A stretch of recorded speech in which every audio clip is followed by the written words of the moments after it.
Hi everyone, thanks for joining me for my presentation on portfolio optimization and forecast, and my name is Paula Wang. In this project, I picked a few stocks that performed well in the past year and optimized the portfolio given the different performance of the stocks. My first thoughts about this project is to pick some stocks that have the potential to generate unexpected return in the next year to see if they can outperform the market. So we'll get started. First, the stocks included in the portfolio are Netflix, PayPal, Shopify, Google, Facebook, and Alibaba. Their average daily return in 1 year are shown in the table below.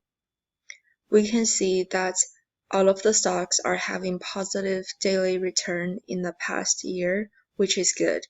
And all the returns are log returns here because in finance, log returns are most often used and they represent continuously compounded return and can be added or subtracted directly. So log returns are more meaningful and will be easier to use in the later calculations. Next, the covariance matrix is calculated based on the average daily return table on the top. From this matrix, it measures the correlation or the relationship between the different stocks' returns. When it comes to investment, people always talk about the diversification. If the portfolio contains stocks that have low correlation with each other, then when one stock performs poorly, the other stock's performance won't be affected by much. And therefore, the whole portfolio's risk will be lower and separated. So from the covariance matrix that we have here, in this case, there is no figure larger than 15%, so I think we're in a pretty good shape here. Then I asked the system to randomly assign weight to each stock, and the portfolio's performance is measured based on the weights assigned. The portfolio's return we get here is 0.692, and the portfolio's risk is 0.303, and the Sharpe ratio is 2.28. This means that the portfolio is generating 69.2% of return in the past year, and the risk associated with it is 30.3%. In the Sharpe ratio calculation, we assume a zero risk-free rate here, and actually 2.28 output we get here is a pretty decent value. It means that the investor is earning about 2 times of the return for bearing only 1 times of the risk. And then we keep going on with this project. Here we have another concept called efficient frontier.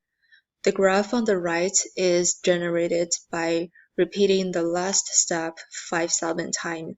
So the system randomly generated the weight for different stocks for 5,000 times, and the graph is visualizing all the randomly generated portfolio on this one graph.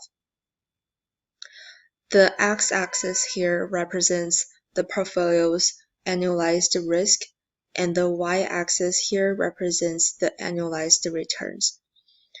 The overall shape of the graph looks like a horizontal U shape, and all the points on the upper part of the U shape are the optimized portfolios because they can generate the highest return among all the portfolios with the same risk.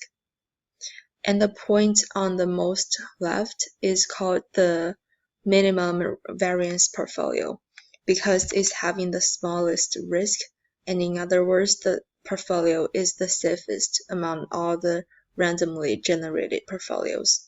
As we can see here is risk is only 30%, which is lowest among all the other portfolios here.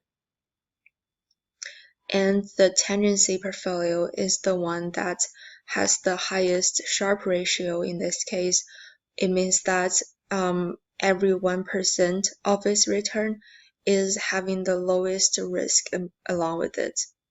And based on this graph, investors can choose their own weight distribution of the portfolio based on their risk tolerance level.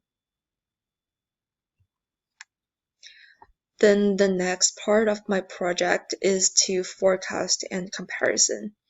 I wanted to forecast both my portfolio and the S&P 500 and compare their returns, but I haven't finished it.